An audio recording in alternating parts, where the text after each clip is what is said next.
السلام عليكم ورحمة الله وبركاته. কেমন আছেন সবাই?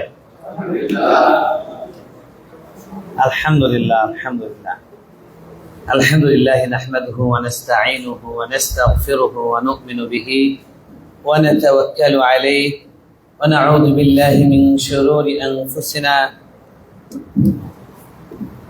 وسيئات أعمالنا من يهده الله فلا مضل له ومن يضلل فلا هادي له وأشهد أن لا إله إلا الله وحده لا شريك له وأشهد أن محمدا عبد الله ورسوله وصلى الله وسلم تسليما كثيرا. أعوذ بالله من الشيطان الرجيم. بسم الله الرحمن الرحيم. واعتصموا بحبل الله جميعا ولا تفرقوا واذكروا نعمة الله عليكم إذ كنتم أعداء فألف بين قلوبكم فأصبحتم بنعمته إخوانا وكنتم على شفا حفرة من النار فأنقذكم منها كذلك يبين الله لكم آياته لعلكم تهتدون. صدق الله العظيم.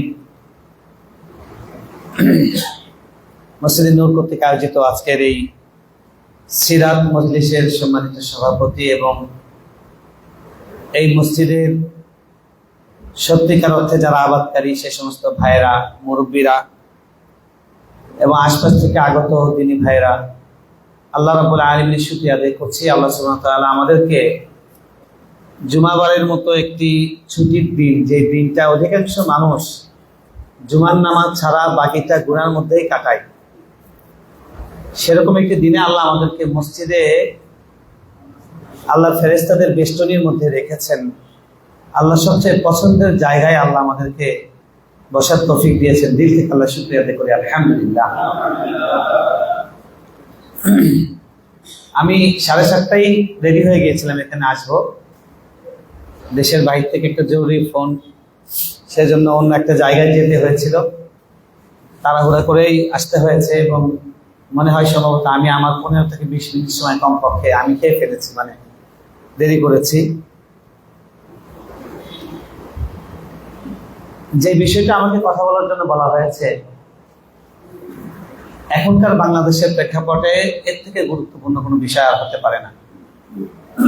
সেটা হলো ঐক্যের সুফল এবং অনৈক্যের কুফল।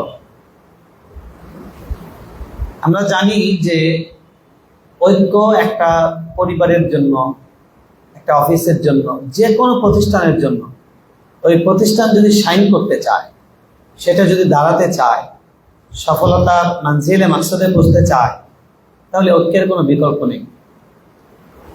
আল্লাহ কোরআনে এই কথাটা কয়েকটা জায়গায় দারুণ দারুণ উপমা দিয়ে চমৎকার চমৎকার প্রসঙ্গ টেনে আল্লাহ আমাদের সামনে তুলে ধরেছেন, আমাদেরকে নির্দেশনা দিয়েছেন। রবিউল আউয়াল মাসের শেষ সপ্তাহে আমরা চলে এসেছি। আল্লাহ নবী সাল্লাল্লাহু আলাইহি ওয়াসাল্লাম তিনি যে সমাজে এসেছিলেন, আপনারা যারা সিরাত পড়েছেন, বিশেষ করে আর রাহিকুল মাখতুম কিংবা নবী রাহমত কিংবা সিরাতে মুস্তাফা, যেখানে আল্লাহ নবী সাল্লাল্লাহু আলাইহি ওয়াসাল্লাম দুনিয়াতে আসার আগের অবস্থাটা, প্রেক্ষাপটটা তুলে ধরা হয়েছে, আপনারা নিশ্চয়ই খেয়াল করে থাকবেন যে আল্লাহ নবী দুনিয়াতে আসার আগে ওই জাতির পুরো আরব উপদ্বীপে জাজিরাতুল আরবের কমন একটা বিষয় ছিল অরাজকতা, বিশৃঙ্খলা এবং ঐক্যের লেশ মাত্র ছিল না। একে অপরকে হত্যা করা, একে অপরকে খুন করা, একে অপরের সাথে লড়াই করা, কোনো কারণ ছাড়াই ছোট্ট ছোট্ট ছুতোই তারা সেগুলোতে লেগে যেত। তো আল্লাহ নবী সাল্লাল্লাহু আলাইহি ওয়াসাল্লামকে যে মিশনগুলো দিয়ে আল্লাহ দুনিয়াতে পাঠিয়েছেন, আল্লাহ তো মূল মিশন মানুষকে তৈরি করার। সেটা কি? আল্লাহ আমাদেরকে কেন তৈরি করেছেন বলেন তো দেখি? কিসের জন্য? হ্যাঁ, সূরা জারিয়াত আল্লাহ বলে দিয়েছে, ওমা খালাকতুল জিন্না ওয়াল ইনসা ইল্লা লিয়াবুদুন। মানুষ এবং জিনকে সৃষ্টি করা হয়েছে আল্লাহর ইবাদত করার জন্য, আর বাকি যারা আছে তাদেরকে সৃষ্টি করা হয়েছে কেন? এই দুটা জাতির খেদমত, মানুষের খেদমত করার জন্য। তো মানুষের আল্লাহ এত মাখলুক সৃষ্টি করেছেন, আমরা বলি 18,000 মাখলুকাত।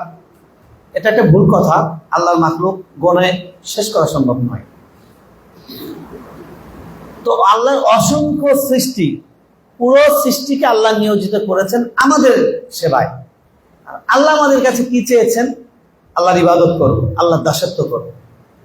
আল্লাহর ইবাদত প্রতিষ্ঠা করার জন্য আল্লাহ সব নবীকে প্রেরণ করেছেন এবং শেষ নবী মুহাম্মদুর রাসূলুল্লাহ। কিন্তু আল্লাহর ইবাদত যদি প্রতিষ্ঠা করতে চায়, তাহলে একটা পরিবার, একটা সমাজ, একটা রাষ্ট্রকে ডিসিপ্লিনের মধ্যে আসতে হবে, শৃঙ্খলার মধ্যে আসতে হবে।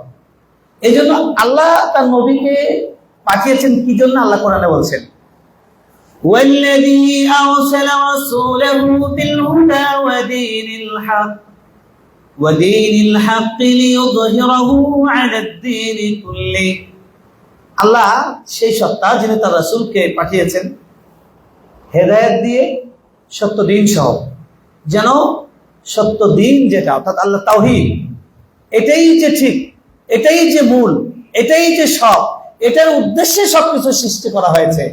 এই কথাটাকে, এই থিওরিটাকে, এই ইজমটাকে তিনি পৃথিবীর যত রকমের মতবাদ আছে, ব্যবস্থা আছে, সব কিছুর উপরে তিনি এটাকে বিজয়ী করেন।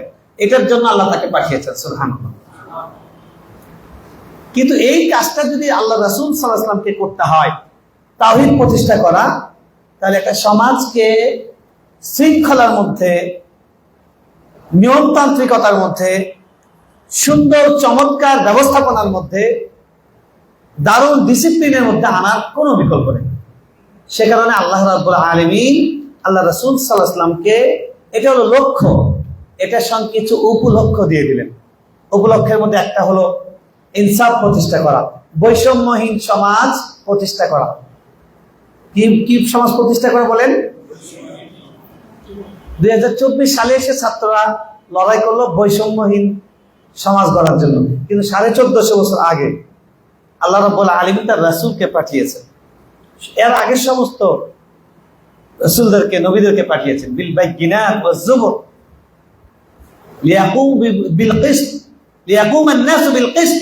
আল্লাহ রাব্বুল আলামিন বলেছেন যাতে মানুষরা পৃথিবীতে ইনসাফ প্রতিষ্ঠা করে, বৈষম্যের সব ধরনের ধারণাকে মিসমার করে যার যেটা প্রাপ্য, যার যেটা হক, সেটাকে প্রতিষ্ঠা করে। সুবহানাল্লাহ। মনে রাখবেন, একটা হলো বৈষম্য আর একটা হলো সমান। ইসলাম সমানের কথা বলে না, ইসলাম বলে ইনসাফের কথা।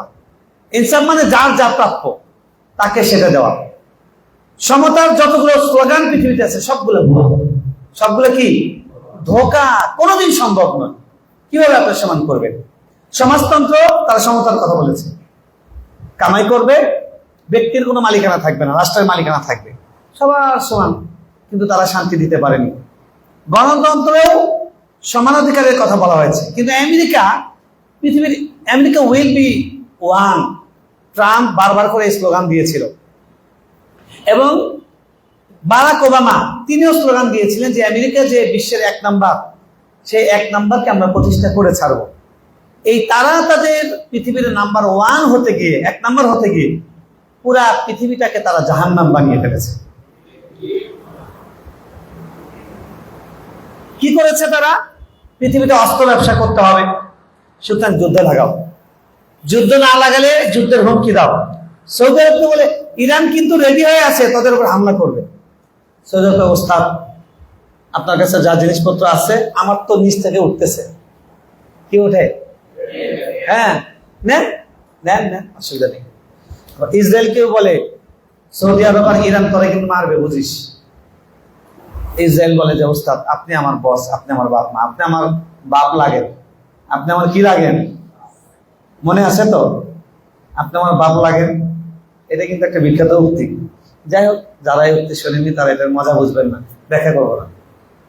তো এই যে পৃথিবীতে তারা নিজেরা সুখী হওয়ার জন্য পুরা পৃথিবীকে জাহান্নাম বানিয়েছে। কিন্তু রাসূল সাল্লাল্লাহু আলাইহি ওয়াসাল্লাম যে সমাজ ব্যবস্থা তৈরি করেছেন, সেই সমাজ ব্যবস্থার যখন গোড়াপত্তন করছেন মদিনায় গিয়ে, শুরুতেই তিনি সবাইকে বললেন সবাই আসুন। এমনকি যেই ইহুদি পৃথিবীতে মুসলমানদের সবচেয়ে বড় শত্রু, এবং শুধু মুসলমানদের নয়, মানে শেষ নবীর উম্মত শুধু নয়, এ পর্যন্ত এর আগে যারা আসছেন নবীদের সঙ্গে ধৃষ্টতা, আল্লাহর যে মিশন এবং ভিশন তাওহীদ প্রতিষ্ঠা করা, এটার বিপক্ষে বারবার তারা অবস্থান নিয়েছে। এটা করতে গিয়ে যখনই নবীরা চেষ্টা করেছেন তারা অন্তরায় সৃষ্টি করেছে। এই বেয়াদব, উদ্ধত এবং আল্লাহ কর্তৃক, আল্লাহ রসুল কর্তৃক, ফেরেশতা কর্তৃক অভিশপ্ত মালউন এই জাতি ইহুদি, তারা বারবার প্রমাণ করেছে যে তারা তাওহীদের শত্রু এবং তাওহীদবাদীদের শত্রু। কিন্তু রাসূল সাল্লাল্লাহু আলাইহি ওয়াসাল্লাম যখন সমাজ গঠন করতে যাচ্ছেন, তাওহীদ প্রতিষ্ঠা করার জন্য আমার একটা সমাজ লাগবে, নিরাপদ পরিবেশ লাগবে। কোরআন আয়াত নাযিল করবে, ওয়াস-সারিকু ওয়াস-সারিকা ফাকতাউ আইদিয়াহুমা, চোর, পুরুষ চোর, নারী চোর, হাত কেটে দাও। কোরআনে আয়াত আসবে, কিন্তু এটা আপনি কিভাবে কাটবেন? কক্সবাজারে ঘুরতে গেছে আপনারা, আমরা কিন্তু বাধ্য করেছে কিনা আমরা জানি না। বাধ্য যদি করে থাকে তাহলে সেটা ইসলাম বলে না। ইসলাম কাউকে কোনো কিছু বাধ্য করতে বলে না। তো কিন্তু মিডিয়া এটাকে কি রূপ দিল, এবং তারা একটা জুজু তৈরি করছে যে ইসলাম কায়েম করা, ইসলাম প্রতিষ্ঠা করা, হুজুররা ক্ষমতায় আসা, এরকম একটা আওয়াজ, একটা গন্ধ, এরকম একটা ভেতর থেকে আমাদের সমাজের মধ্যে চাপা একটা আওয়াজ তৈরি হয়েছে। হয়েছে কি হয় নাই? কারণ মানুষের তো দুই দিক দেখা শেষ, নাঙ্গল আর কি বলে ধানের শীষ আর নৌকা ধানের শীষ, দুই সাপের একই বিষ। একজন সঙ্গীত শিল্পী তিনি বলেছিলেন, কেউ যদি এই দুই দলের লোক থাকেন কষ্ট নিয়েন না, কোরআন থেকে বোঝার চেষ্টা করেন। আমাদের বোঝা হয়ে গেছে, এক দলের ব্যানার চেঞ্জ হয়ে আরেক দল যাবে। আগে যে ঘাটের চাঁদাবাজি একজনের দায়িত্ব ছিল, এখন অন্য একটা গ্রুপ নেবে, কিন্তু চাঁদাবাজিটা বন্ধ হওয়ার সুযোগ নেই। কথা ঠিক না ঠিক?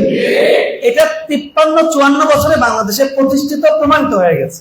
এখন মানুষের ভেতরে একটা চিন্তা হচ্ছে যে না, কোরআনের কথা বারবার শুনি, কোরআনের রাজ, এটা হলে কেমন হতে পারে? একটু মানুষের মধ্যে আওয়াজ হচ্ছে, সম্ভাবনা, মানুষের ভেতর আশাবাদ তৈরি হচ্ছে। এই আশাবাদকে স্তব্ধ করে দেওয়ার জন্য পরিকল্পিত হবে এরকম 2-4টা ঘটনা এখন ঘটানো হবে। আপনার সামনে আরো দেখতে পাবেন কয়েকটা। হঠাৎ করে একটা করে কাহিনী তৈরি হবে, অমুক জায়গায় জোর করে বোরকা পরিয়েছে, অমুক জায়গায় চাবুক মেরেছে, অমুক জায়গায় ফতোয়াবাজি করেছে, করে বলবে না খবরদার মৌলবাদীদেরকে ইয়ে করা যাবে না, আমেরিকা ওস্তাদ তোমরা কিন্তু বেশি সমর্থন দিও না, মৌলবাদীরা লাভ দিয়ে উঠবে। এটা বলে একটা জুজু তৈরি করবে। আপনি যদি আপনার কাছে রাষ্ট্র না থাকে, আপনি ইসলামের ভালো কাজ করবেন, কিন্তু সেটাকে অন্য রঙে রঙিন করা হবে। আল্লাহ রাসূল সাল্লাল্লাহু আলাইহি ওয়াসাল্লাম আলী রাদিয়াল্লাহু তাআলা আনহুকে বলছেন যে ওয়ালা কবরান মুরতাফিআন ইল্লা সাওয়াইতা। আলীকে বলছেন যে তুমি যখন প্রশাসক হবে, তুমি যখন একটা এলাকার ডিসি হবে বা মেয়র হবে, তোমার কাজ হবে ওই এলাকায় যত ওয়ালা সুরাতান ইল্লা তামাসতা, যেখানে পানির স্পষ্ট অবয়ব বোঝা যায় এরকম কোন ছবি দেখবে, ওটা একদম মুছে দেবে। এটা ছবিকে তো কেউ পূজা করে না, পূজার মতো ভাব করে। আর এই ছবির পরের ভার্সন যেটা শিরকের একদম চূড়ান্ত পর্যায়ে মানুষকে নিয়ে যায়, সেটা হলো মূর্তি এবং ভাস্কর্য। আমরা কি ছবিতে আছি না মূর্তি ভাস্কর্য চলে গেছি না? এবং আস্তে আস্তে নির্দেশনা যাচ্ছিল, প্রত্যেকটা থানায়, ইউনিয়ন চলে গেছে এবং সব জায়গায়। আলী রাদিয়াল্লাহু তাআলা আনহুকে আল্লাহ নবী সাল্লাল্লাহু আলাইহি ওয়াসাল্লাম বলেছেন, যেখানে ছবি দেখবে মুছে দিবে, কবর যেখানে উঁচু দেখবে সমান করে দিবে। এটা ইসলামের কথা, এটা রাসূল সাল্লাল্লাহু আলাইহি ওয়াসাল্লামের কথা। ইসলাম এটাই চায়, মানুষ যেন শিরকে কোন রকম, শিরিক তো দূরের কথা, শিরিক যে সমস্ত পথ দিয়ে মানুষের কাছে এসে পৌঁছাতে পারে, সেই পথগুলো 10 কিলোমিটার আগে থেকে ওখানে বাদ দিয়ে দিয়েছে, দরজা বন্ধ করে দিয়েছে, কেউ যেন ঢুকতেই না পারে। শিরকের গলিদের মধ্যে যেন শিরিক না, শিরিকের যে গলি, ওই গলির মধ্যেও যেন মানুষ প্রবেশ না করতে পারে। এই কারণে মাথা ঝুঁকে সম্মান করতে নিষেধ করা হয়েছে। এক শাইখকে একজন সালাম দিয়েছেন, আসসালামু আলাইকুম ওয়া রাহমাতুল্লাহ। আমাদের অনেক মুসলিম ভাইরা খুব মহব্বত করেন, আসসালামু আলাইকুম। শাইখ একদম বিগলিত, একদম রুকুর কাছাকাছি চলে আসেন। শাইখ বলছেন দাঁড়ান, হারাম, হারাম। এভাবে সম্মান শটান দাঁড়িয়ে সালাম দেন, স্বাভাবিক ভাবে আসসালামু আলাইকুম। নিচে হচ্ছেন কেন? ইসলাম নিচে হতে নিষেধ করা হয়েছে, কি জন্য? কারণ আমরা মাথাটা নিচু কার কাছে করি? কার কাছে? যার কাছে নিচু করলে পৃথিবীর আর কোন জায়গায় নিচু করা লাগে না, আর কোন জায়গায় নিচু করা। কিন্তু যারা ওনার কাছে মাথা নিচু করে না, তাদের সব জায়গায় মাথা নিচু করা লাগে। প্রমাণ পেয়েছেন তো আপনারা? মানে একটু করে পরিবর্তন হয়, এক একজন জগতের খবর বেড়ে আসে, সে এই করেছে, সে এই করেছে, অমুককে তুলে নিয়ে গিয়ে এই কাজ করেছে, অমুককে রাতে তুলে নিয়ে গেছে, অমুককে দ্বিতীয় দিনে আমাকে জোর করে বলাইছে, আমাকে জোর করে করাইছে, আমাকে জোর করে লেখাইছে, আমাকে জোর করে খাওয়াইছে, আমাকে জোর করে দেওয়াইছে। এগুলো সবগুলো হলো গোলামি। জোর করে কিভাবে করে? তো আল্লাহ রাসূল সাল্লাল্লাহু আলাইহি সাল্লাম তাওহীদ প্রতিষ্ঠা করছেন। তাওহীদ প্রতিষ্ঠা করার জন্য তার আগে একটা পাওয়ার দরকার, একটা কেন্দ্র দরকার, একটা সমাজ দরকার। সেই সমাজের বৈশিষ্ট্য হলো সেখানে বৈষম্য থাকবে না, এক। 2 নম্বর হলো সেখানে কোনো অনৈক্য, খেলাখেলি, কোনাকুনি, গুতগুতি, এই জিনিসটা থাকবে না, এই এলিমেন্টসটাই থাকবে না। এই জন্য রাসূল সাল্লাল্লাহু আলাইহি ওয়াসাল্লাম মদিনায় যাওয়ার পরেই তিনি প্রথম কি কাজ করলেন? মসজিদ নির্মাণ করলেন, মসজিদে নববী করলেন, মসজিদে কুবা করলেন। দ্বিতীয় কি কাজ করলেন? আনসারীদেরকে আনলেন, মুহাজিরদেরকে আনলেন, এনে কি স্থাপন করে দিলেন? ভ্রাতৃত্ব স্থাপন করে দিলেন, ঐক্য, প্র্যাকটিক্যাল ঐক্য। আমাদের রাজনৈতিক দলেরাও কিন্তু বলে দেশের প্রশ্নে আমরা সবাই ঐক্যবদ্ধ, কিন্তু বিপক্ষে দলকে সাইজ করার জন্য কেউ দৌড়ায় ভারতের পেছনে, কেউ দৌড়ায় আমেরিকার পেছনে। ঐক্য কিসের কুসুল? কথা ঠিক না? ঠিক। ঐক্য একটা বিষয়, সেটা হলো পেট ভরাতে হবে। এই একটা বিষয়ে সবাই ঐক্যমত যে পেট ভরাতে হবে, এই ব্যাপারে তাদের কোনো ইখতিলাফ নেই। তো রাসূলুল্লাহ সাল্লাল্লাহু আলাইহি ওয়াসাল্লাম সমাজ গড়তে গিয়ে তিনি কি করলেন? সাহাবীদের মধ্যে ভ্রাতৃত্ব স্থাপন করে দিলেন। 3 নম্বর কাজ যিনি যেটা করলেন, একটা রাষ্ট্রের কনস্টিটিউশন দরকার, এবং পৃথিবীর প্রথম লিখিত সংবিধান মুহাম্মদুর রাসূলুল্লাহ সাল্লাল্লাহু আলাইহি ওয়াসাল্লাম তিনি রচনা করলেন এবং পৃথিবীবাসীকে দেখালেন যে ইসলামকে আজকে বলছে টেররিস্ট, মৌলবাদী, ধর্মান্ধ, গোড়া, প্রতিক্রিয়াশীল, সেই ইসলাম পৃথিবীকে প্রথম দেখিয়েছে। ইহুদিদেরকে বলছেন যে ইহুদিরা এত খারাপ। আমি একটু বললাম, সূরা বাকারা পুরাটাই ইহুদিদের নিন্দা দিয়ে ভরা, ঠিক না? বদমাইশি, ফাজলামি, ঘাটতারামি, ইতরামির এমন কোন আইটেম নাই যেটা বনি ইসরাইল করেনি নবীদের সাথে। কথা ঠিক না? ভাই আল্লাহর কাছে দোয়া করে কুকুরটা দূর হোক, ভালো হয়ে যাবো। কুকুর ধরেছে আবার বদমাইশ। এবার আসছে কি আসছে? ব্যাং। আল্লাহর কাছে দোয়া করেন ব্যাংটা দূর হোক, আবার সেই এক কি বাদরামি গুলো করেছে। সেই ইহুদিদেরকে তিনি বলেন, আসো আমরা এই ব্যাপারে একমত হই, তোমাদেরকে ইসলামের জন্য বাধ্য করছি না আমরা, কিন্তু এই বিষয়ে একমত হতে হবে যে রাষ্ট্রের বাহিরের কোন শত্রু যদি আমাদেরকে হামলা করে, ঐক্যবদ্ধভাবে আমরা প্রতিরোধ করব। যদি কোনো ইহুদির উপর হামলা করে, আমরা মনে করবো আমাদের উপরে হামলা হয়েছে। আমাদের উপরে যদি কেউ হামলা করে, তোমাদেরকে সেটা অন করতে হবে, তোমাদেরকে সেটা ফিল করতে হবে তোমাদের উপরে হামলা হয়েছে। একসাথে আমরা দেশ বাঁচানোর প্রশ্নে, আমাদের সমাজ রক্ষার প্রশ্নে একসাথে আমরা ইহুদিদের সঙ্গে রাসূল সাল্লাল্লাহু আলাইহি ওয়াসাল্লাম এই কনস্টিটিউশনে তাদেরকে তিনি স্পেস দিলেন। এখন বলছে ধর্ম নিরপেক্ষ রাষ্ট্র। ভারত মাজার এখন এসে বলতেছে রাষ্ট্রের কোনো ধর্ম নেই। রাষ্ট্রের কোনো ধর্ম নেই না, তোমার মগজের মধ্যে ধর্ম নেই, তোমার স্টাডির মধ্যে ধর্ম নেই। এই দেশের শিক্ষিত বুদ্ধিজীবীদেরকে বলে আমি বুদ্ধি ব্যাপারী। বুদ্ধি কি? ব্যাপারী। এই বুদ্ধি ব্যাপারী গুলো তারা ইংরেজি পড়ে, ফিজিক্স পড়ে, কেমিস্ট্রি পড়ে, তারা হিস্টোরি পড়ে, তারা কি বলে পলিটিক্স পড়ে, তারা জুওলজি পড়ে, জিওলজি পড়ে, স্ট্র্যাটেজি পড়ে, সব পড়ে, শুধু কোরআন তার হাদিসটা পড়ে না। কথা ঠিক না বেঠিক? কিন্তু তারা নসিহত করে বুঝাইতে চায় হলো কোরআন এবং হাদিস যার পড়ে তাদেরকে, তাদের সব নসিহত আমাদের উদ্দেশ্য। তো রাসূলুল্লাহ সাল্লাল্লাহু আলাইহি ওয়াসাল্লাম 1450 বছর আগে তিনি রাষ্ট্র গঠন করছেন, বলছেন ইহুদিরা আসো তোমরা আমাদের সঙ্গে শান্তিপূর্ণ সমাজ গঠন করো। মদিনার কি ধর্ম ছিল না? মদিনা রাষ্ট্রের কি রাষ্ট্র ধর্ম ছিল কি ছিল না? বলছে রাষ্ট্র ধর্ম তো নবী করেন নাই, সেটা উনি সেকুলার ধর্ম করেছেন, সেকুলার রাষ্ট্র করেছেন। সেকুলার রাষ্ট্র করেছে, ওখানে জেনা করার পরে কোনোভাবে বলার সুযোগ ছিল এটা আমার গার্লফ্রেন্ড হয়, আমি লিভ টুগেদার করেছি, আপনার তাতে কি বলার সুযোগ ছিল? কল্লা থাকবে? কল্লা থাকবে? রাষ্ট্রটা কায়েম করেছে, রাষ্ট্রচকদের হাত কাটা নিশ্চিত করেছে। এরকম ভাবে একটা সমাজকে তিনি ঐক্যবদ্ধ ভাবে প্রতিষ্ঠিত করেছেন। আমি ভূমিকাটা অনেক লম্বা করে ফেললাম। আমরা এই সময়ের সাথে কোরআন যে কতটা কানেক্টেড, কোরআন যে কতটা জীবন্ত, এটা দেখাবার জন্য এই চিত্রটা সামনে নেন, নিয়ে এবার আপনি এই আয়াতটা পড়েন। ওয়াতাসিমু বিহাবলিল্লাহি জামিআন ওয়া লা তাফাররাকু। আল্লাহ বলছেন তোমরা আল্লাহর হাবলুনকে ধরো শক্তভাবে, বিচ্ছিন্ন হবে না। হাবলুন বলতে কি বোঝানো হচ্ছে? মুফাসসিরিনরা অনেক ব্যাখ্যা করেছেন। কেউ বলেছেন আল্লাহর সাথে প্রতিশ্রুতি, সেই প্রতিশ্রুতিটা শক্তভাবে ধরে রাখো, মনে রাখো। আল্লাহর সঙ্গে আমাদের সর্বপ্রথম প্রতিশ্রুতি কি হয়েছিল কেউ বলতে পারবেন? হ্যাঁ, আলাস্তু বিরাব্বিকুম ক্বালু বালা। ওইখানে রূহের জগতে হয়েছিল, আমি কি তোমাদের রব নই? এই প্রতিশ্রুতি হয়েছিল। আল্লাহ যদি আমাদের রব হন, উনি কি মসজিদের ভেতরেই শুধু রব না, মসজিদের বাইরেও রব? বাজারে, কমিউনিটি সেন্টারে, আপনার অফিসে, আপনার বিয়েতে, আপনার কেউ মারা গেছে সেই মারা যাওয়ার অন্ত্যেষ্টিক্রিয়ায়, কারো জন্ম হয়েছে তার বার্থডে উইশ, তারপরে তার বার্থডে সেলিব্রেশন, এগুলোর মধ্যে রবকে, এগুলোর মধ্যে রবকে, সবকিছুর মধ্যে রব আল্লাহ। ইন্নাল্লাযীনা ক্বালু রাব্বুনা আল্লাহ সুম্মা ইসতাকামু, যারা বলে যে আমাদের রব হলেন আল্লাহ, এটা বলে ছেড়ে দেয় না আমাদের বাঙালিদের, মুসলমানদের মতো।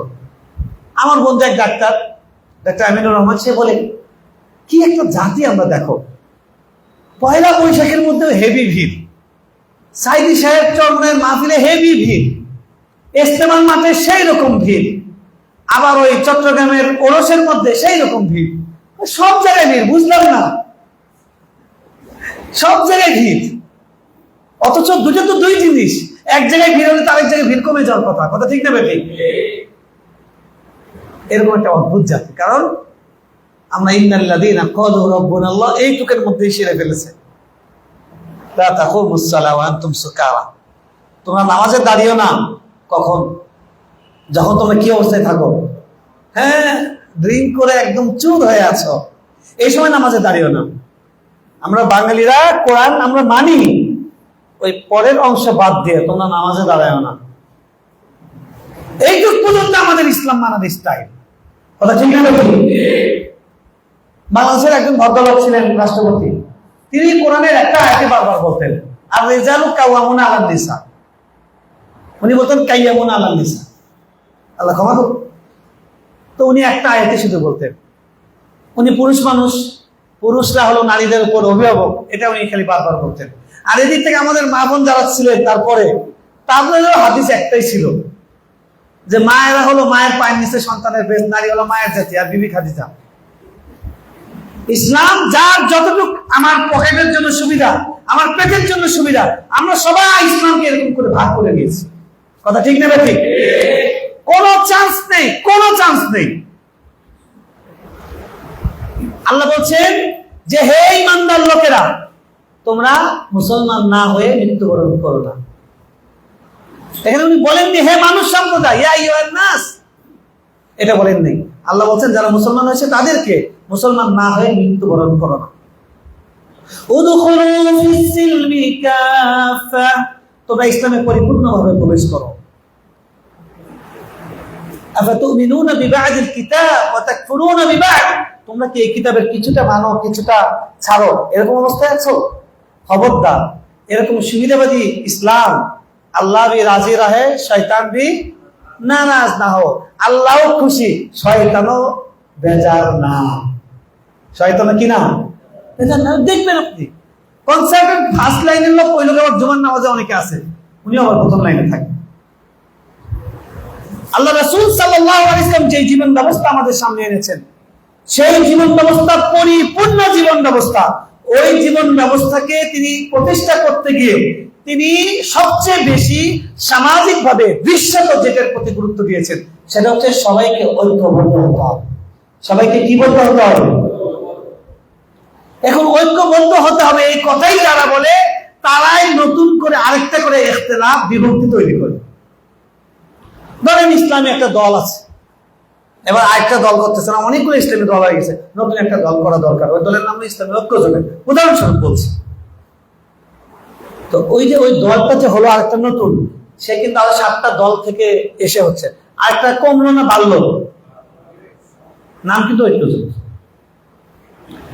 ছাত্র জীবনে আমাদের একটা প্রতিযোগিতা হয়েছিল আমাদের শেষ বর্ষে গিয়ে, যে একদম আলাদা একদম ব্যতিক্রম ধর্মীয় আইডিয়া কি দিতে পারে, পুরস্কার দেওয়া। আমি পুরস্কার পেয়েছিলাম। কি আইডিয়াটা ছিল? আমি বলেছিলাম যে আমি একটা দল করবো, এই দলের নাম হলো জাতীয় ঐক্য ভাঙ্গন কমিটি। জাতীয় ঐক্য ভাঙ্গন কমিটি, কারণ সবাই বলে ঐক্য গড়ার কমিটি, ঐক্য গড়ার দল, এটা বলে তারা একটা ভেঙেই তো আবার নতুন করে। তার তো জন্মই হলো ভাঙার মধ্যে দিয়ে, সে আবার কিভাবে ঐক্যবদ্ধ করবে? সুতরাং আমি দল করবো, এটার নামই হলো ভাঙ্গন কমিটি। ভাঙ্গন কমিটির মধ্যে বিভিন্ন জায়গায় ভেঙে ভেঙে একসাথে করব। খুবই আফসোসের বিষয়,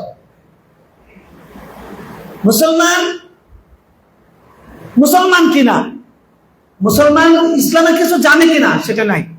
আপনি ব্রাহ্মণবাড়িয়া যান, আপনি চট্টগ্রাম যান, আপনি সিলেট যান, যে সমস্ত এলাকায় ওই এলাকার লোকেরা কেউ থাকে মাইন্ড করবেন না, ওইখানকার যারা কবরকে অতি ভক্তি করেন ওই এলাকার লোকদের কাছে আপনি যে মুসলমান, তার জন্য আপনার প্রথম প্রশ্ন হবে, কবরতে প্রথম প্রশ্ন হবে তোমার রব কে, তোমার দিন কি, তোমার নবী কে। ওখানে তাদের প্রশ্ন, তোমার নবী কি নুরের তৈরি না মাটির তৈরি, আগে বলে নাও। যদি খালি কইছেন মাটির তৈরি, আরে রাখেন, আপনি মক্কা শরীফের ইমাম বলে আপনার জাহান্নামে কনফার্ম। নবীকে নুরের তৈরি মেনে নিয়ে তারপর সামনে যেতে হবে আপনার। এরপরে নবীকে আলিমুল গায়েব কি গায়েব না, এই হচ্ছে আমাদের অবস্থা। আমাদের কোনটাকে গুরুত্ব দেওয়া দরকার, কোনটাকে কম গুরুত্ব ইগনোর করা দরকার, কোনটা আগার কোনটা গোড়া, কোনটা হায়ার আর কোনটা এক্সট্রা পার্ট, এই ব্যাপারে এইটুকু জ্ঞান আমাদের নেই। রাসূল সাল্লাল্লাহু আলাইহি সাল্লাম আমাদেরকে এক করেছেন কিসের ভিত্তিতে? কোরআনে কারীমের ভিত্তিতে। আল্লাহ আমাদের বলছেন তোমরা আল্লাহর রশিকে, আল্লাহর হাবলুন মানে হলো রশি, আল্লাহর রশিকে শক্ত করে ধরো, ওয়ালা তাফাররাকু, তোমরা খবরদার আলাদা হয়ে যাও। একটা আয়াতের কিছু অংশ, জাস্ট 5টা শব্দ দিয়ে আল্লাহ 2টা আদেশ দিচ্ছেন। 1 নাম্বার আদেশ হলো একসাথে হও, 2 নাম্বার আদেশ হলো বিচ্ছিন্ন হয়। কেউ যদি মতবিরোধ করে, কেউ যদি বিচ্ছিন্ন হয়, উনি একসাথে 2টা গুনাহ করবেন। উনি আল্লাহর একসাথে দুইটা আদেশকে অমান্য করলেন। একটা হলো করার আদেশ, আরেকটা হলো না করার আদেশ। কেউ যদি ঐক্য নষ্ট করে, তাহলে উনি একসাথে 2টা আদেশকে অমান্য করলেন। একসাথে হওয়ার আদেশ ছিল, সেটাও লঙ্ঘন করেছেন। বিচ্ছিন্ন হওয়া নিষেধ ছিল, সেটাও লঙ্ঘন করেছেন। 2টা হারাম কাজ একসাথে আমরা করছি, এবং আফসোসের বিষয় হলো ইসলামের নাম দিয়ে আমরা করছি। সুতরাং ইসলাম ভাগ হলে 2টা। প্রথমেই যে আল্লাহর নবীর, ওরা কি বলে, ওরা বলে হলো ইয়েপন্থী, ওদেরকে কি বলে? সুন্নি মুসলমান, সুন্নিয়ত, ওই সুন্নি মুসলমান, আর আমরা হলাম ওয়াহাবি মুসলমান। প্রথম একটা ভাগ হয়ে গেল।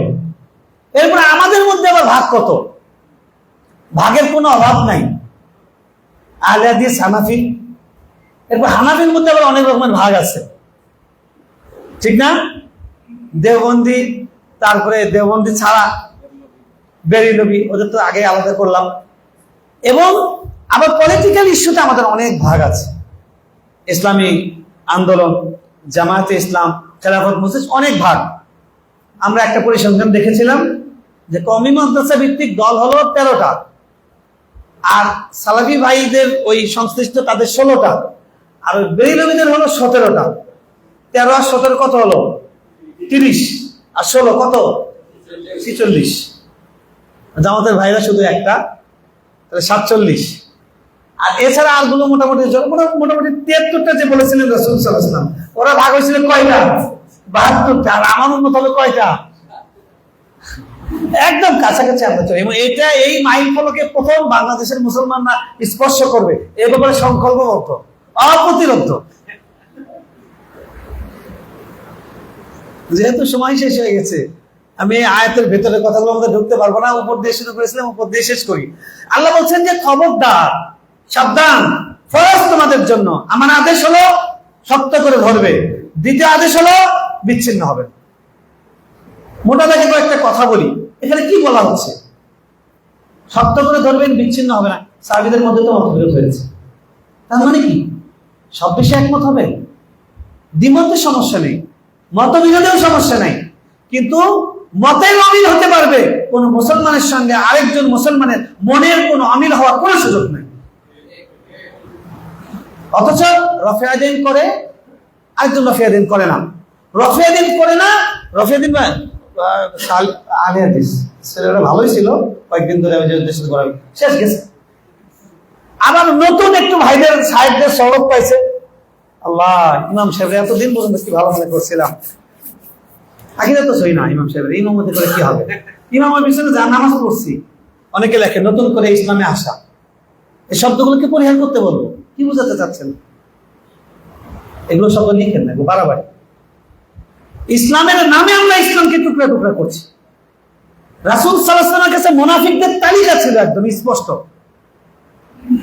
উনি ছিল রাসূলুল্লাহ সাল্লাল্লাহু আলাইহি ওয়াসাল্লাম, আল্লাহ রাসূল সাল্লাল্লাহু আলাইহি ওয়াসাল্লাম গোপন জানতেন। সাহাবী হুযায়ফা ইয়ামান রাদিয়াল্লাহু তাআলা আনহু, তার কাছে তালিকা উনি মৃত্যুর আগে দিয়ে গেছেন, সব চিনতেন। সেই লোকগুলো এসে প্রথম কাতারে নামাজ পড়ে, মুসাফা করে, কোলাকুলি করে, ইয়া রাসূলুল্লাহ একটু আমার বাড়িতে গিয়ে একটু একটা বেলা খাইতেন, খুব ভালো লাগে, হেভি ভাবসাব দেখায়। উনি কিন্তু চেনেন যে তুই যে কি জিনিস, তুই আমার তো গলা কাটার জন্য রেডি হয়েছিস। কিন্তু উনি তাদেরকে 10 বছর টানা সহ্য করেছেন। আমি একটু কোনোদিন বলেন নাই তোর চেহারা কিন্তু আমার জানা আছে, এইটুকু পর্যন্ত বলেন নাই। কি সহিষ্ণুতা! আর আমার একটা ভাই, উনি রফিয়াদিন করে, রফিয়াদিন করে না, তাকে সহ্য করতে পারে না। রফিয়াদিন করে না, উনি রফিয়াদিনকে সহ্য করতে পারে না। আমি জোরে বলে আস্তে বলাকে সহ্য করতে পারে না, আস্তে বলে জোরে বলাকে সহ্য করতে পারে না। কথা ঠিক না বেঠিক? এমনকি সবচেয়ে নিরীহ, সবচেয়ে আল্লাহওয়ালা আমরা সবাই যে কাজটাকে মহব্বত করি, দাওয়াত তাবলীগ, আজকে এটার মধ্যে একটা বিভক্তির পরিবেশ তৈরি হয়ে গেছে। এটা নির্মম বাস্তবতা, কষ্টের সাথে বলতে হচ্ছে। কথা ঠিক না বেঠিক? আজকে সকালে একটা মসজিদে আমাদের মিটিং ছিল, এই দত্তপাড়ার মধ্যেই। এক গ্রুপ ঘোষণা দিয়েছে তারা যে কোনো মূল্যে মসজিদে ঢুকবেই তারা। সেটা একটা বিশাল মিটিং ছিল। তা আমি বললাম, ভাই আগে 1 ঘন্টা আমরা কাজই চলেন, দরজা বন্ধ করে 1 ঘন্টা আগে আমরা কাঁদি, যে এই সমস্যা নিয়ে আমাদেরকে কথা বলতে হবে। কেন এই সমস্যা তৈরি হবে? কেন, কি জন্য আমরা এই কাজে এসেছি? রাসূল সাল্লাল্লাহু আলাইহি ওয়াসাল্লাম উহুদ যুদ্ধে রক্ত দিলেন, সাহাবায়ে কেরাম কি দেন নাই, কি দেন নাই। দেখো, আমার 2 স্ত্রী, কাকে তোমার পছন্দ হয় তাকে তুমি গ্রহণ করো, তাকে আমি তালাক দিয়ে দিব। কি দেন নাই তারা? দেখো, আমার সম্পত্তি, কোন বাগানটা তোমার পছন্দ, এটা তোমার। আয়াত নাযিল হয়েছে, লান তানালুল বিররা হাত্তা তুনফিকু মিম্মা তুহিব্বুন। আল্লাহকে সবচেয়ে যেটা পছন্দ করে সেটা না দিয়ে তোমরা সত্যিকার সওয়াব পাবে না, সত্যিকার পুণ্য পাবে না। সাহাবী চিন্তা করলেন, কি কি কি আমার সবচেয়ে, আমার জীবনে আমার একটা বাগান আছে, পুরা মদিনার কাছে, মদিনাবাসীর কাছে আকর্ষণীয় এরকম একটা বাগান। ইয়া রাসূলুল্লাহ সাল্লাল্লাহু আলাইহি ওয়াসাল্লাম, ইন্নী ওয়াহাবতু লাক লিল্লাহ ওয়া লিরাসূলি, আল্লাহ এবং আল্লাহর রাসূলের জন্য এটা দিয়ে দিলাম। কিভাবে কুরবানি করেছেন? মহিলা এসে বলছেন, ইয়া রাসূলুল্লাহ, বাচ্চাকে আপনি তলোয়ার যখন কোপ দিবে, আপনাকে আঘাত করবে, এই বাচ্চাকে ঢাল বানাবেন। মহিলা, তোমার স্বামী মারা গেছে, কোন সমস্যা না, আমার রাসূল কই। বাবা মারা গেছে, আমার রাসূল কই। সন্তান মারা গেছে, আমার রাসূল কই। রাসূল সাল্লাল্লাহু আলাইহি ওয়াসাল্লাম কেমন আছে? উনি ভালো আছে। রাসূল সাল্লাল্লাহু আলাইহি ওয়াসাল্লাম যদি ভালো থাকে, তাহলে আমার এরপরে পৃথিবীতে কে ভালো আছে কে নাই এটাতে আমার কিছুই যায় আসে না। সুবহানাল্লাহ। সেটার বিনিময়ে আজকে আমাদের মাথায় টুপি, মুখে দাড়ি, আজকে আমরা গোবর খাই না, আজকে আমরা গরুর মুখ খাই না, গরুর পিওর জিনিসটা খাই, পিওর জিনিসটা খাই। কথা ঠিক না ঠিক? লেবানান সাফিয়ান, লেবানান মুসাফফা, পবিত্র, শারাবান তাহুরা, পবিত্র দুধ খাই আমরা। কথা ঠিক না? কিন্তু আমরা ওই যে বাবা রেখে গেছে হিউজ পরিমাণ সম্পত্তি, এখন ছেলে লেখাপড়া ঠিক মতো করে নাই, তার কাছে জ্ঞানও নাই, ভদ্রতাও নাই, আখলাকও নাই, কি করবে? বন্ধুদেরকে ডেকে আনে, বাড়ির মধ্যে বসে বোতল একসাথে করে ডাল খায়, শেষ, খায় আর উড়ায়, খায় আর উড়ায়। 20 বছরে 30 বছরে এক জেনারেশন যেতে যেতে যে দাদা বাবা কষ্ট করে সব করে গেলেন, সবকিছু শেষ করে দিচ্ছে। এরকম নালায়েক অপদার্থ সন্তান আজকে আমরা। আমার নবীর উম্মত, আমার নবী কি কষ্ট করে ইসলাম আমাদেরকে দিয়ে গেছেন, কি কষ্ট করে আলেমরা এই দেশ পর্যন্ত ইসলাম এনেছেন, সবার অবদান আছে। এমনকি মাজারে যারা শুয়ে আছে তাদেরও অবদান আছে। আমরা তাদেরকে মহাব্বত করি, তাদের জন্য দোয়া করি, সেখানে যেগুলো চলে সেগুলো নিন্দা করি। কথা ঠিক না? কিন্তু আমরা বাপের খুব হাতে করে দেওয়া মহান তৈরি রেডি পেয়েছি ইসলাম, আমাদের কোনো কাজ নাই, আমরা কামড়া কামড়ি করছি। ভাই স্পষ্ট করে মনে রাখেন, বাংলাদেশের যে এখন পরিস্থিতি, আজকে আমি জুমার পরে 4-5 জনের ফেসবুক স্ট্যাটাস দেখলাম, বিভিন্ন জায়গা থেকে, মোহাম্মদপুর, মিরপুর মুসল্লিরা পোস্ট করেছে যে আজকে আমাদের হুজুর যেভাবে কথা বললেন, আল্লাহর নবীকে অবমাননা করা হয়েছে এর বিরুদ্ধে, এরকম করে হুজুরকে গত 20 বছর 50 বছর মনে হয় না হুজুর এত শান্তিতে কথা বলেছে। এই যে একটা পরিবেশ আমরা পেলাম, এই পরিবেশটাকে আমরা ধরে রাখার চ্যালেঞ্জ আমাদের। এটা ধরে রাখতে হলে এখন আমাদের সবাইকে আল্লাহ রাসূল সাল্লাল্লাহু আলাইহি ওয়াসাল্লাম ঐক্যের শিথিল ঐক্য কয়েক রকমের আছে। একটা টাইট ঐক্য আর একটা শিথিল ঐক্য। টাইট ঐক্য কি? যেমন সব সাহাবী, তাদের মন একই রকম ছিল, তাদের চিন্তা একই রকম ছিল, লক্ষ্য একই রকম ছিল। আর ওই ঐক্য যদি আমরা খুঁজি, কিয়ামতের আগ পর্যন্ত ঐক্য কোনোদিন হবে না। কথা ঠিক না? আমরা শুধু কাফের যারা আছে তাদেরকেই সাহায্য করব, কারণ তারা চায় আমাদেরকে লাগাই দিতে। তারা ইনভেস্ট করে, গবেষণা সেল খোলে যে কিভাবে এই 10টা হুজুর একসাথে হয়ে যাচ্ছে, হঠাৎ করে একজন এই না তুমি আগে যাচ্ছে, এই ছেলে তোমার 10 বছর পরে লেখাপড়া করে বেরিয়েছে, সে তো নেতৃত্বের জায়গায় চলে আসছে, তোমার কি কিছু নাই নাকি? সে তো তোমার ছাত্র যোগ্যতা রাখে না, কোন আক্কেলে আপনি তাকে মঞ্চের সামনে আগে দিচ্ছেন? আরে ঠিক তো, এটা তো ঠিক না, এটা ঠিক না। হয়েছে? শয়তান কিভাবে আমাদের উপর বিজয় হয়। ভাইয়ের আমার, ভালো করে বুঝেন, খুবই ক্লিয়ার। আজকে বাংলাদেশের দৃশ্য কল্পনা করেন তো, যে আজকে 15 বছরের একটা অবস্থা, কতগুলো দল চেষ্টা করেছে, কতবার কি করেছে, কত মার খেয়েছে, কত পারেনি। কখন পেরেছে? যখন সবাই এই ব্যাপারে একমত হয়েছে। দাবি একটাই, দেয়ালে, রাস্তায়, ফেসবুকে, সব জায়গায় একটা দাবি, একমত পুরো জাতি। ওতে কতক্ষণ লেগেছে? 24 ঘন্টা লেগেছে। অসম্ভব সম্ভব হতে কতক্ষণ লেগেছে? এই বাংলাদেশকে ইসলামের মধ্যে আনতেও 24 ঘন্টা লাগবে, যদি আমাদের দিলগুলো এক হয়ে যায়। দিল এক হয়ে যায়। আল্লাহু আকবার। ভাই, আমাদের দিল এক হওয়া দরকার। আল্লাহ রাসূল সাল্লাল্লাহু আলাইহি ওয়াসাল্লাম বলছেন শিথিল ঐক্যের বিষয়ে যে কুল তাআলাউ ইলা কালিমাতিন সাওয়াইন বাইনানা, আসো, ইসলামের যখন দুর্বল অবস্থা তখন উনি শিথিল ঐক্যের কথা বলেছেন। আসো আমরা শিথিল ঐক্য করি। কি? যেই বিষয়গুলোতে আমরা কমন, তোমরাও কমন চিন্তা, তোমাদের যে চিন্তা আমাদের ওই চিন্তা। যেমন আমরা আল্লাহকে বিশ্বাস করি, আমরা মুশরিকরা, কারণ ইহুদিরা তারা আল্লাহকে বিশ্বাস করে, খ্রিস্টানরা তারা আল্লাহকে বিশ্বাস করে, তাদের কাছে নবী এসেছিল, তারা আহলে কিতাব। ভাই, তোমাদের সাথে, মক্কার মুশরিকদের সাথে হয়নি, তোমাদের সাথে তো এই বিষয়ে আমাদের কোনো একমত নাই, আসো আমরা এই বিষয়ে বসি। ঐক্য করেছেন রাসূল সাল্লাল্লাহু আলাইহি ওয়াসাল্লাম, শিথিল ঐক্য। তো এখন আমাদের শিথিল ঐক্যের কথা বলতে হবে। শিথিল ঐক্যের আমাদের শিরোনাম কি হবে, আমাদের থিওরি কি হবে, এটা রাসূল সাল্লাল্লাহু আলাইহি ওয়াসাল্লাম বলে দিয়েছেন। ভালো করে বুঝেন।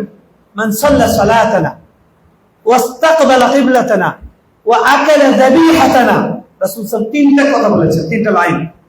যে ব্যক্তি আমাদের মতো করে নামাজ পড়ে, মানে নামাজ যে আছে, নামাজ যে পড়তে হয়, নামাজ যে ফরজ বিধান, এই বিষয়ে যে ব্যক্তি একমত।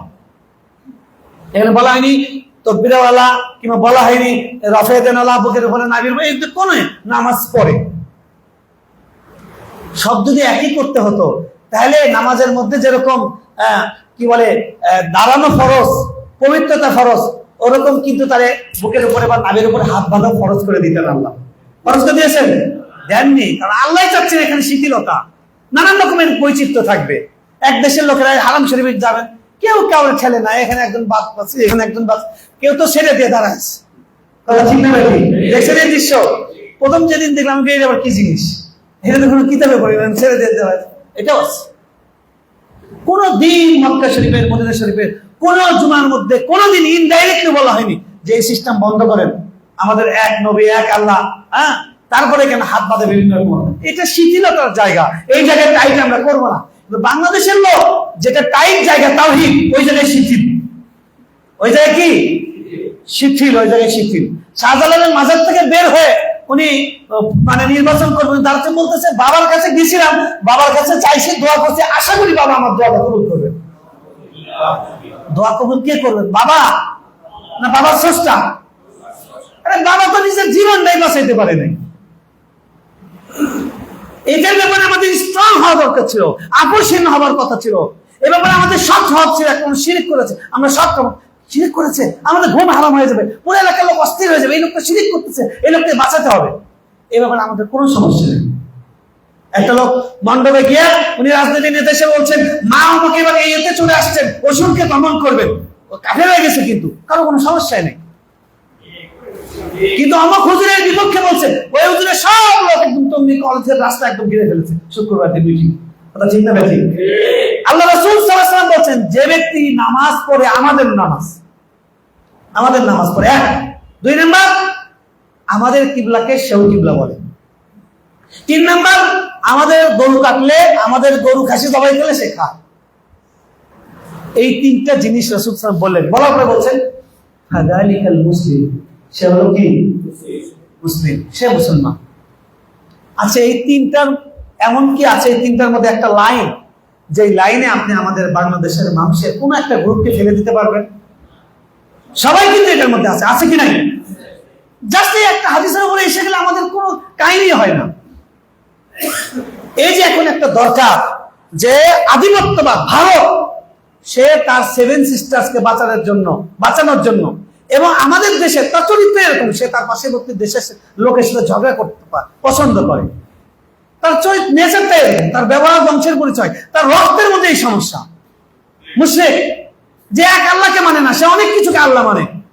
350টা কি বলে 20টা সেঞ্চুরি মেরেছে সচিন তেন্ডুলকর, সে একজন নামাজতে সে একজন ঈশ্বর হয়ে গেছে। নাউজুবিল্লাহ।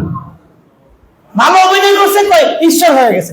যাই কিছু দেখে এক্সট্রাঅর্ডিনারি, তার নামে ঈশ্বর। ওদের তো কোনো মাথার মধ্যে কিচ্ছু নাই। তো তারা কিভাবে প্রতিবেশী লোকের সঙ্গে ভালো ব্যবহার করবে? প্রত্যেকটা প্রতিবেশীর সাথে তাদের সংঘাত। তারা চায় এদেশের মুসলমান যেন ঐক্যবদ্ধ না হয়। যেই লোকটা এক হওয়ার কথা বলে, ঐক্যবদ্ধের দিকে মানুষকে ডাকে, তাকে দৃশ্যপট থেকে ছড়িয়ে দেয়। হয়তো তাকে কোন একটা রিসোর্ট একটা মহিলার সাথে, তার নিজের স্ত্রীর সাথে ধরায় দিয়ে ঐক্যের সম্ভাবনাকে নস্যাৎ করে দিবে। কিংবা তারই একটা ভাইকে তার পেছনে ফতোয়া দিয়ে, ভুল মাসালা দিয়ে, নতুন করে অডিও ভিডিও বানিয়ে সুপার এডিট করে তাদের মধ্যে সংঘাত লাগিয়ে দিবে। কথা ঠিক না বেঠিক? কিন্তু এই একটা সিম্পল একটা হাদিস, এটা কেন আমরা বুঝি না? সোজা কথা, নামাজ পড়ে আমাদের গরু খায় আর আমাদের কেবলার দিকে কেবলা হয়। বলেন বাংলাদেশের কোন গ্রুপটা আছে? তাবলীগের 2 কাফেরা ভাই আছেন, তারা আমাদের কওমের যত হুজুররা আছেন, দেওবন্দি বলেন, সালাফি বলেন, সবাই। কিন্তু কিছু মানুষ তারা আমাদের কখনো একদম শুরুতে আল্লাহ বিবৃতি দিচ্ছেন কোরআন সম্পর্কে। শুরুতে বাকারা 2য় পৃষ্ঠায় গিয়ে বলছেন, এটা থেকে কিন্তু আবার অনেকে পথভ্রষ্ট হয়। ওমা ইউযিল্লু বিহি ইল্লাল ফাসিকিন, যারা ফাসিক, যাদের মধ্যে ইখলাস নাই, আল্লাহর কথা বলে, আল্লাহর কাজ করে, কিন্তু ইখলাস নাই, গুনাহও করে, সওয়াবও করে, ভালো করে, মন্দ করে, এরা ছাড়া কেউ এই কোরআনতে পথভ্রষ্ট হয় না। কোরআন দিয়ে অবশ্যই হেদায়েত হবে। কি হবে?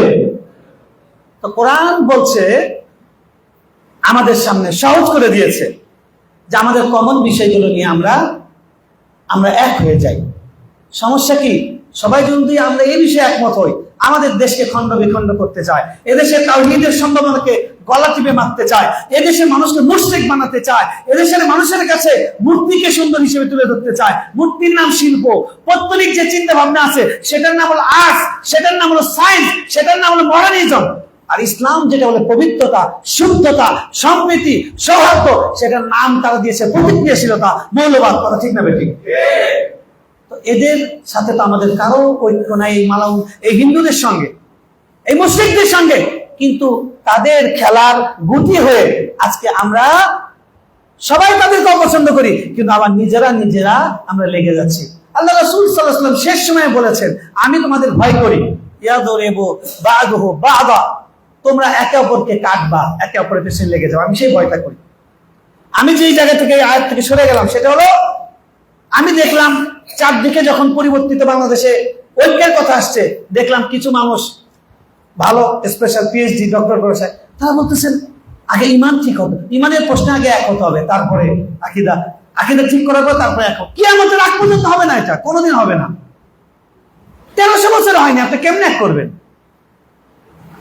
এই যে 4টা মাযহাব হয়েছে, আকীদার মাযহাব হয়েছে, এগুলো কেন হয়েছে? এগুলো নিয়ে অনেক গবেষণা হয়েছে, অনেক মারামারি হয়েছে। ইমাম আবু হানিফা, ইমাম আহমদ বিন হাম্বল রাহমাতুল্লাহ তাআলা আকীদার প্রশ্নে তাদেরকে জেলে দেওয়া হয়েছে, জেলে মারা গিয়েছেন। আপনি নতুন করে কোনো থিওরি দিয়ে এক করতে পারবেন না। আপনি শিথিল জায়গায় আসেন, নামাজ পড়ে কিনা, কেবলা আমাদেরটা মানে কিনা, আমাদের নামাজ তার নামাজ কিনা, আমাদের কুরবানি তার কুরবানি কিনা, কথা ঠিক না ঠিক? হয়ে গেছে ঐক্য। এখন এই ঐক্য যদি হয়ে যায় তাহলে আমরা কার বিরুদ্ধে দাঁড়াবো? ভালো করে বোঝেন। ইজতেমার মাঠে লাখ লাখ মানুষের জমায়েত দেখলে কলিজা জ্বলে। এক শ্রেণীর মানুষের জ্বলে কি জ্বলে না? এই একই লোকের কলিজা জ্বলে। চরমনার ওখানে যখন লাখ লাখ মানুষ হয়, ওদের কলিজা ওদের দেখেও জ্বলে। কথা এক না? একমত না? কি বলেন? এবং হজের সময় যখন সারা পৃথিবী থেকে মানুষ লাব্বাইক লাব্বাইক বলে ছুটে যায়, ওটা দেখেও ওই লোকদেরই কলিজা জ্বলে। এমনকি মাইজ ভান্ডারে যখন কয়েক লাখ লোক একসাথে গরু, খাসি, উট, মহিষ নিয়ে যায়, গিয়ে শিরকের মেলা বসায়, তখনও এত মানুষের টুপি দাঁড়ি দেখে তাদেরই কলিজা জ্বলে। তাহলে আপনার আমার সবার শত্রু এক, আমরা সবাই মিলে এক শত্রুর বিরুদ্ধে লড়তে পারি না কেন? এটা আমরা হলাম স্টুপিড, আমরা হলাম অপদার্থ, আমরা হলাম স্বার্থপর, আমরা হলাম ক্ষুদ্র চিন্তা। এটা শুধুমাত্র আমাদের দোষ, কথা ঠিক না বেঠিক? আগামীর বাংলাদেশকে বাঁচাতে হলে এই যে তিনটা, আমার নামাজ তার নামাজ, আমার কিবলা তার কিবলা, আমার কুরবানি তার কুরবানি, এই তিনটা জিনিস যদি এক হয়, এক হয়ে যেতে হবে। এরপরেও নানান রকমের মত পার্থক্য থাকবে, সেটার ফয়সালা আল্লাহ করবেন। এমনকি সেটা নিয়ে বিতর্ক হবে, বাস হবে, দরজা বন্ধ করে হবে, মোবাইল অফ করে হবে। দরজা বন্ধ করে ভাই ভাই ঝগড়া হয় না, বাইরের লোক টের পায়? কোনো টের পায় না। মারাই করবো, কোনো সমস্যা, দরজা বন্ধ করে দে, না আমার আকীদা ঠিক, আপনার আকীদা না। উনি বলেন না আমার আকীদা ঠিক, আমার দলিল ইসলাম, আপনার দলিল, কোনো অসুবিধা, ঝগড়া করবো। কিন্তু এটা যেন বাইরে বাইতুল মুকাররমের মতো না ছড়িয়ে যায়, যেটা সবাইকে লজ্জিত করে। আরে ভাই, আমি একটা ডাব খাইতে গেছি ধানমন্ডিতে, একটা পোড়া, সে আমার কি কয়, আপনার কামটা কি ভালো করলেন? কি রে, কার কথা কস? আমি তো আকাশ থেকে বলছি। না না, যেটা করলেন বাইতুল মুকাররমের কামটা কি ঠিক করছে? তুই কি আমাদের দেখছিস নাকি? ওই তো হইলো, ওইটাই তো। বলে ব্যাক কর, তুই জুমার নামাজ পড়তে যাস না, কাহা যায়? তুই মাথায় দিস না, কাহা যায়? তুই যদি আমার মতো যুদ্ধ বলছ, আমার তো বড় যুদ্ধ তোরে দেখা যাবে। তো ভাই, আমাদের এটা বোঝার সময় হয়েছে। আল্লাহর রাস্তায় সবাই চারদিকে আওয়াজ তুলি, আমাদের সবার শত্রু এক, আমাদের সবার শত্রু। তাহলে আসেন শত্রুর বিরুদ্ধে আমরা হয়ে এক। শত্রুর বিরুদ্ধে আমরা নিজেরা এক হতে পারবো না, আমরা নিজেরা এক হতে পারবো না কিয়ামত পর্যন্ত চেষ্টা করো। কারণ শয়তান আমাদের একদম পুরা রিজার্ভেশন নিয়ে নিছে আমাদের কাছে। আর রাসূল সাল্লাল্লাহু আলাইহি ওয়াসাল্লাম আল্লাহর কাছে চাইছিলেন যে আমার উম্মত যাতে ভূতে না করে। আল্লাহ তাকে রিপ্লাই দিয়েছেন যে না, এটা নেওয়া যাবে না, মানে এটা নিলে তো কিয়ামত হবে না। মুসলমানরা এক হবে, পৃথিবীর কোন শক্তি আছে মুসলমানদেরকে হারাবে? বলেন না, হারাবে? বাংলাদেশে যেখানে বলা হয়েছে বাইরের দেশের এত ফোর্স আসছে যে এরা আমাদেরকে মেরে শেষ করে দিবে, এমন এমন সব কথা আসছে, প্রত্যেকটা মানুষ নার্ভাসে হাল ছেড়ে দিয়েছে, বলছে যাক এই বেটি মরার আগ পর্যন্ত কোনোদিন এরা কেউ সরাতে পারবে না। কিন্তু আল্লাহ তো আমাদের দেখাইছেন, দেখেন না আল্লাহ যে অবস্থা পরিবর্তন করতে পারেন। আয়াম আল্লাহ কোরআনে বলছেন আল্লাহ কারো ভাগ্য পরিবর্তন করেন না যতক্ষণ নিজেরা ভাগ্য। এই ছেলেরা, এই তরুণরা, তারা যদি হাউস বিল্ডিং এ গিয়ে, তারা যদি উত্তরায় গিয়ে, তারা যদি শাহবাগে গিয়ে একসাথে নির্ভয়ে না দাঁড়াতো, অবস্থার পরিবর্তন হতো। যেই মানুষ দাঁড়িয়েছে, আল্লাহ বলছেন না আমার সাহায্য তাদের জন্য। র ফেল, আমেরিকা ফেল, সবার সব পরিকল্পনা ফেল। এটা তো ভাই দুনিয়াতে একটা আল্লাহ এক্সাম্পল দিয়েছেন। এজন্য শেষ কথা হলো ভাই, আল্লাহ কোরআনে আরো অনেকগুলো আয়াত আছে, এগুলো শানে নজুল সহ আলোচনা করতে মিনিমাম 1.5 ঘন্টা সময় দরকার। আজকে জাস্ট একটু মোজাকারা হলো। মোজাকারার সার কথা হলো যে আমরা আমাদের শত্রুর বিরুদ্ধে এক হই, নিজেরা এক হওয়ার মতো কোয়ালিটি আমাদের নাই। কারণ আল্লাহ সূরা ফাতহের মধ্যে মুহাম্মাদুর রাসূলুল্লাহ ওয়াল্লাযীনা মাআহু আশিদ্দাউ আলাল কুফার, মুহাম্মদ সাল্লাল্লাহু আলাইহি ওয়াসাল্লাম আল্লাহর রাসূল। আচ্ছা, সময় শেষ হয়ে গেছে। ওইখানে যে কথাগুলো আল্লাহ রাব্বুল আলামিন বলেছেন যে মুহাম্মদ সাল্লাল্লাহু আলাইহি ওয়াসাল্লামের সঙ্গীদের বৈশিষ্ট্য হলো তারা ভালো নামাজ পড়ে, কাফেরদের ব্যাপারে কঠোর, ইমানদারদের ব্যাপারে নরম, তাদের কপালের মধ্যে দাগ থাকে এবং তারা দুনিয়ার কোনো লোভ করে না। এই কোয়ালিটি গুলোতে আমাদের এক একজন এক এক রকমের ল্যাকিংস আসছে, কারো নামাজে, কারো মুআমালায়, কারো মুআশারাতে। এই কারণে আমরা ওই কোয়ালিটিতে যেতে পারি নাই যে আমরা আমাদের মানে ইমানের ভিত্তিতে এক হয়ে যাব। অন্তত বেঈমান ঠেকানোর প্রশ্নে আমরা কি হই? পারবো না ইনশাআল্লাহ। চারদিকে এই সাউন্ডটা রাইজ করি, এই আওয়াজটা তুলতে থাকি যে আসেন শত্রুর মোকাবেলায় এক হই অন্তত পক্ষে। ভাইরা অনেক গন্ডগোল করে, কিন্তু ওই জায়গা নিয়ে যখন পাশের বাড়ির লোকের সাথে খেলা দিলে হয়, তখন তো বেটা বাবা অনেক কষ্ট করে জায়গা জমিটা করছে, আমরা পরে ঝগড়াঝাটি করুন, আগে ওদের সাথে মিটমাট করে নিই। আদালতে 7 ভাই একসাথে ধরে না, আমার বাপ যা কিনছে একদম খতিয়ান টতিয়ান সব ঠিক আছে। কথা ঠিক না ভাই? কিসের মোকাবেলায়? শত্রুর মোকাবেলায়। কিসের মোকাবেলায়? আজকে সেই সময় আসছে বাংলাদেশে কে কোন দল করে, কে কোন ইসলাম করে, কার পতাকার রং কি, কার টুপি পাস করলি না কিস্তি নাকি সেটা ইস্ত্রি করা না সেটা ইস্ত্রি না করা, কার জুব্বা আছে, কার পাঞ্জাবি আছে, কার লুঙ্গি আছে, গেঞ্জি আছে, এগুলো নিয়ে কোনো আলাপ নাই। আলাপ হলো শত্রু ঠেকাতে হবে। কি ঠেকাতে হবে? শত্রু না ঠেকাতে পারলে ফিলিস্তিন হবে, শত্রু না ঠেকাতে পারলে মায়ানমার হবে, শত্রু না ঠেকাতে পারলে কাশ্মীর হয়ে যাবে। আল্লাহ না করুন। এটা আমরা কেউ চাই? তাদের দুর্দশা দেখে কষ্ট লাগে না? এই জন্য আমাদেরকে সচেতন হতে হবে ভাই। সামনের যে সময়টা আমাদেরকে শত্রুর মোকাবেলায় অন্তকে কমন কথা বলতে হবে। যে নিজেদের গুতাগুতি ভাই আল্লাহর রাস্তায় এখন থামেন, আগে বিপদ পার করে নিন। পারবো তো ইনশাআল্লাহ? পারবো তো ইনশাআল্লাহ? সিরাত রাসূল সাল্লাল্লাহু আলাইহি ওয়াসাল্লামের পুরো জীবন আমাদের সামনে এটা তুলে ধরছে যে সাহাবায়ে কেরাম তারা ভাই ভাই হয়ে গেছেন। আল্লাহ রাব্বুল আলামিন আমাদের সকলকে ঐক্যবদ্ধ ভাই ভাই এবং ঈমানের কালিমার ভাই হিসেবে সবাইকে এক এবং নেক হওয়ার তৌফিক দান করেন। ওয়া আখিরু দাওয়ানা আলহামদুলিল্লাহি রাব্বিল আলামিন। জাযাকুমুল্লাহু খাইরান।